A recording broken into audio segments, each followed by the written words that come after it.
faster you move as a leader, the more damage you're doing to yourself and to your team. Most managers think that speed equals control, control equals results, and results equal success. But in reality, this just creates more chaos, more work, and more resentment for your team. If you want a high-performing team, you need to practice patient leadership. Here are the 5 counterintuitive steps to make that a reality. Slow down before you speed up. Leadership will happen in the pause, not in the panic. Nowadays, we're so conditioned to act fast and fix things right away that we tend to forget that we sometimes need to slow down, take a pause, take a step back, and actually look at the situation that's in front of us and then make a decision. So instead of reacting instantly, take a pause, observe, and diagnose the situation before you act. This is going to slow down the chaos and is going to help you act with intention, not impulse. I've been guilty of acting impulsively and rashly on multiple occasions. And at one point, it actually cost me my team. So I just acted based on emotion and I told them what I thought at that moment. One of the biggest mistakes that I've made as a leader so far. What pretty much happened was they lost all trust that was still remaining at that point towards me. For the next 3 months, it was hell to working with them. Not to mention, I was in the military and we were deployed to a foreign country. That was hellish and a horrible situation, which I could have avoided if I've just taken a few steps, a few pauses, and just made sure that I thought before I just said it out loud what I wanted to tell them. When you're in a situation that you think you need to make a decision, don't panic. Calm down, take a few breaths, meditate if you need to. Definitely don't make that rash decision that is going to haunt you for months, if not years on end. Don't chase progress, clarify it. Clarity is faster than correction. Most leaders like to focus on pushing the momentum. Let's go faster, let's do more. Now we have the momentum. Let's build upon it and let's do it faster, bolder, and more aggressive.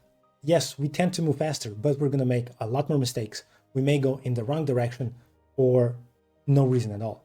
And what we can do as patient leaders, we just take a step back, stop, and define what success is, what the goals of that project or that tasks are, before anybody lifts a finger. And that clarity is actually going to speed things up because the whole team is going to move in a direction that we all want to move. And there's not going to be that much confusion. If I had an hour to solve a problem, I'd spend 55 minutes thinking about the problem and 5 minutes thinking about solution. That's a quote from Albert Einstein. And he's supposed to be a really smart dude. What we really want to do as leaders, especially as patient leaders, we always want to take a step back, take a breather, and think about the problem, and then find a solution later. And when we see a good solution, go for it with all of the resources and all of the effort and efficiency towards it. Stay less and listen longer. Silence isn't a weakness. It's one of the biggest strengths that a leader, a patient leader, actually has. We often think that we need to have all of the answers. We need to give the directions. We need to talk first. Or when there's a lull in the conversation, we're uncomfortable with the silence. And we think we need to speak up. Patient leadership means that I listen to my people and that I actually hear each and every single person, what they're trying to tell me. I'll make sure that every single one of my team members has my ears and has my full attention when they're talking to me. If I don't understand what they're saying, I'm going to ask clarifying questions. I'm not going to assume what they're saying because when I assume, I make an ass of myself. And then when I understand what that person is saying, then that's the time when I'm going to talk, when I'm going to give my opinion, but not before. And when my team feels listened and heard to, it's going to create trust. And that trust is going to create psychological safety. And with psychological safety, I'm going to unlock my team's biggest potential that they have. Let go to lead better. Letting go may feel risky, especially if you want yourself to succeed and even if you want your team to succeed. Pretty much what I'm talking about here is micromanaging. What you need to do is delegate ownership. It's completely okay when you delegate a task and a person fails, or a person just struggles a bit, or even struggle a lot. Let them make those decisions. Let them go through those struggles. That's the only way that they're going to improve and that they're going to better themselves. What you need to do here is pretty much be their mentor, their coach. You need to help them and give them the most resources that you can give them for them to complete that task with success. And it's up to you to make that happen. A patient leader pretty much knows that growth happens through autonomy and not micromanagement. Control may feel safe, but trust is going to scale up. And that scale is going to mean that your team is going to be unlocking their full potential. And as a result, you're going to be unlocking your full potential as well. Be calm, especially when it's the hardest. Under stress, most leaders and managers gut instinct is going to be tighten their grip, talk faster, demand more, and pretty much just control everything.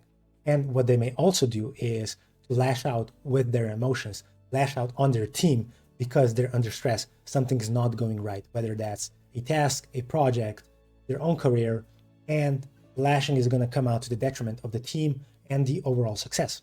So as patient leaders, what we need to do is we need to lead with calm. We need to be composed, even when it's least expected. Even when my team sometimes thinks that due to the pressures that we had, that I'm just going to lash out on them that we're failing. I never do that.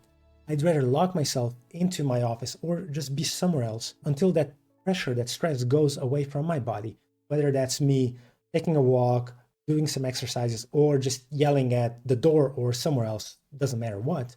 I will make sure that my team doesn't feel that. It's only going to be on me. Emotional discipline. It's going to cause and create stability, strength, and it's going to earn long-term respect from the teams that I'm leading. So pretty much as a leader, my mood sets the ceiling for my team's resilience and my team's success. And one thing I never do is I never let my mood influence how I decide and how I make decisions towards my team and towards our objective. My team deserves the best out of me. And my best means that I need to make sure that my team can be efficient and effective as possible, which pretty much means that I don't let my mood sour my team's mood.